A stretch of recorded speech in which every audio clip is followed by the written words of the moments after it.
So whenever you will see any genome file, so you will see there would be the sequence name. This is the sequence name, and here should be the source. I mean, what is the source? Then we have feature. I mean, whether this is the CDS part, this is our start codon or stop codon, this is called as feature. So this is the start of that sequence, this is the end of that sequence. Here is the score, and which shows the percentage of confidence, and here is plus strand or minus strand. Then you have the frame. I mean, if it is CTS sequence, it should be 0, 1 or 2, and then we have attributes. So if you want to go with the detail of each this, I mean the sequence name, source, feature, start, so we can go back to our previous slide. So you can see this is the sequence name. So sequence name is commonly used for the chromosome ID or contig ID. Then we have the source. Then we have feature. I mean, feature stands for whether it is CDS, start codon or stop codon. Then we have start. I mean, it will be just an integer to show the start coordinates of the feature. Then the ending would be another integer to show the coordinates of feature. Then we have score, which indicates the degree of confidence, I mean in the feature existence and coordinates. Then we have strand, which could be 5 into 3 for positive strand, and which could be 3 to 5 prime for negative strand. Then we have frame, and it can be 0, 1 or 2 for CDS feature, and it could be this stop for everything else. And attribute is all other information pertaining to this GFF3 format or GTF format for that sequence. This is the general structure of GTF and GFF3 general structure format. Then we have BioProject and Biosample. We mostly use this for submission of our DNA sequences or the raw reads. So BioProject, so you can access this through this website ncbi.nlm.nh.gov/bioproject. So actually BioProject is a collection of biological data related to a single initiative.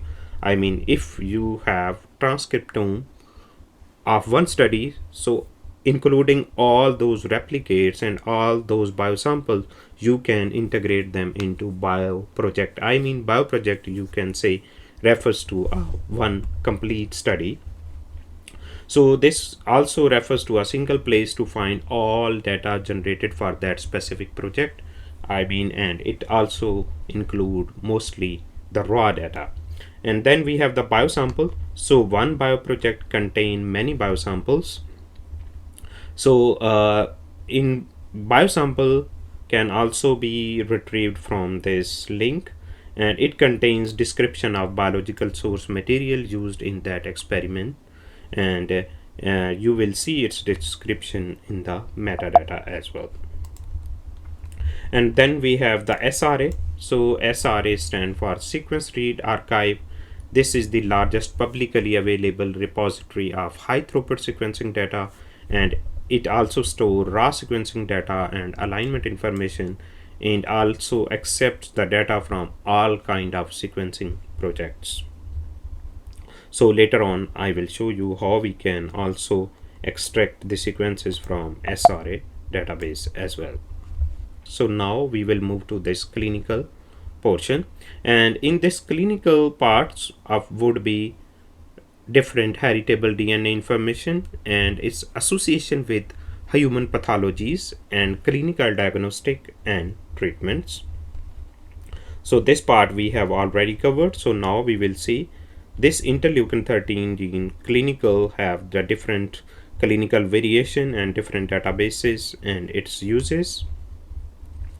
So the important to discuss is the database for SNP.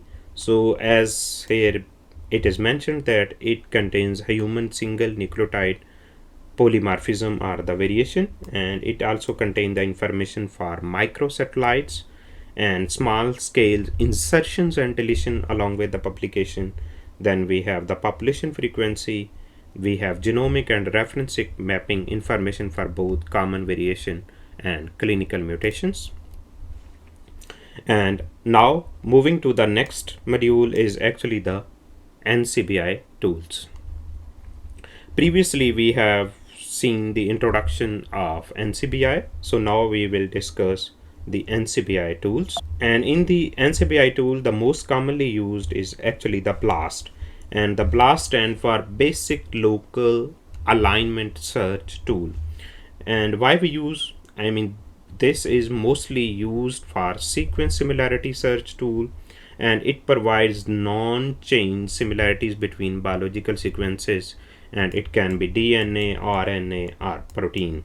And the original purpose of BLAST is to study the homology sequence that are descended from a common ancestor. Like if you have any sequence and you want to see whether this sequence has homology with any other sequence available in the databases, so you run BLAST for this. So we will see and perform this BLAST in our practical classes as well. So today people run BLAST to simply to identify and annotate the sequences as well. So here we have the different types of BLAST. As we have previously discussed, N stand for nucleotide, so this would be BLAST N. If you have nucleotide and you want to find any other nucleotide in other databases, so you will run this nucleotide to nucleotide, so then you will run BLAST N. And if you will have protein and you want to find any other matching protein, so you will run BLAST protein, and here is BLAST X. If you have any translated nucleotide and you want to find its protein, so you will run this BLAST X, and you will run T-BLAST N. This is actually the translated nucleotide, and you will see if you have protein and you want to search any translated nucleotide, so you will use this T-BLAST N. And if you have any translated nucleotide and you want to search any other translated nucleotide, so you will use T-BLAST X. So here is that interface of that BLAST tool. So you can see this stands for Basic Local Alignment Search Tool, and here are different types of BLAST. And once you will see the output of BLAST, which looks like this. If you have any sequence accession numbers, you can also use accession number, and you can also use FASTA sequence as such to search in any database, and you will select whether you want which database. It should be non-redundant or redundant, and you can also select from different ref-seq sequences as well. So the result of this would be in the form of this. This is the query coverage, which will show the percentage of sequence length that aligns with NCBI hit. So you can see the first one is 100%, then we have 90%, 100%, then we have 96% hit. So if the percentage would be less, so it means there would be less alignment. And here is another important thing to discuss is the e-value. As the e-value would be more lower, the result would be more significant. If this value is in minus, so you can say with more confidence that this is your exact hit with that your match with your query sequence. So it means this is all close to the zero. So if something is in minus, so that would be more credible. So here is the e-value, which is also called the expect value, and expect value is the number of alignment hits one would expect to see by chance against any particular databases, and it may ranges from 0 to the size of referencing databases. Lower the e-value, the more the significant results of that homology sequence. And then we have the percentage identity, which shows the percentage of bases in the query that are identical to the subject. and however low percentage identity still could be a real hit, and they need to take e-value into account and query coverage to draw the conclusion. And then we have another tool which is called Primer Blast, and it allows the user to design new target specific primers to check the primer specificity.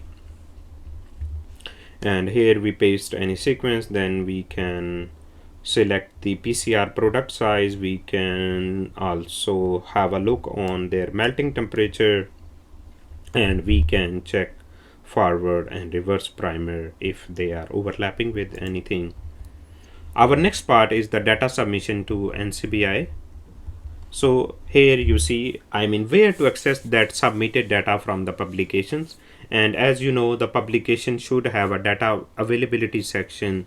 The most of the journal require that if any study include any sequence, so authors need to submit that sequence in that any database, and they have to mention in the data availability section. So here is screenshot of one study. You can see this whole genome shotgun project has been deposited in DDBJ EMBL gene bank under the accession number this, and this version described in this paper is actually the first version, and the raw sequence reads are available under the BioProject number this. So we can also search this identifier in the NCBI to get the raw reads of this. And here is how to access that submitted data from the publication. So you can see once you will click on that BioProject number, so you can see here is all those raw files submitted, and here is its size, and you can download it through HTTP protocol or through FTP protocol. And here is file types. This is in the form of text, and this is for in the form of CSV. So you can see the raw data are available in SRA, and the processed data were provided as the supplementary file in this publication. So where to submit the data for your publication? So you have several options, and even now currently the NCBI has more easier option. Even I believe this genome workbench is little old tool, but still might be working. And you can see here are the several options for preparing and submitting data to gene bank. We can use web-based submission tools, and we can also use submission preparation tools. And I believe web-based submission tools are easier, which include submission portal and bank IT. And you can see the web-based tools include the submission portal, and it has actually the specialized wizards for specific data type to streamline submission process. If you have anything like related to SARS, influenza, norovirus, dengue, prokaryotic ribosomal RNA, organelle ribosomal RNA, or other sequences, you can submit this submission portal. And it has also other wizard for submitting large genome. So if you have large genome, you will go with the genome WGS, whole genome sequencing. And if you have transcriptome, so you will go with TSA. And if you have RNA-seq, ChIP-seq, or other expression and epigenome datasets, so you will go with gene expression omnibus. And if you have raw sequence reads, so you will go with SRA. So you can also use this bank IT, which can also be used to submit most types of datasets.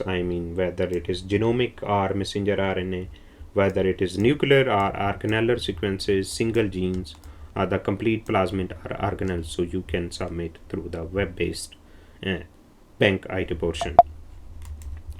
And where to submit data for your publication? So you can submit your data through table 2ASAN. This is actually the command line program sequence reads, but I believe recently this is not commonly used, and even the genome workbench was previously used for this submission database. So I can show you, this is the genome workbench, And Genome Workbench offers a set of integrated tools for studying and analyzing genetic data set. You can see you have different alignment waivers, you can have sequence views, and you can also have generic views. You also have the alignment creation tools, you also have edit tools, multiple sequence alignments, and you also have an option for tree building tools. And here is interface of that NCBI Genome Workbench. I mean, you go with submission, then you enter submitter information, journal, genome information, then organism information, molecular information, annotation, reference, and validation. So all this, but I believe now the web-based tools are more easier and handy. So here are my final remarks. So you can see the NCBI is a powerful resource for biologists and integrate almost 40 databases and many tools which are available to analyze the data. And I believe in this lecture we hardly covered might be even 10% of this. And what we need to ensure that our data, what we are using in our research, we are keeping a good record of this so that we can submit our data along with our data availability statement, and we keep its accession number, and when we are submitting to NCBI we ensure that data is accurate. So in the later on videos we will practically perform how we can use all of these tools and how we can use these. If you have any question related to the use of NCBI, please let me know in the comment section. Thank you for watching. Bye bye.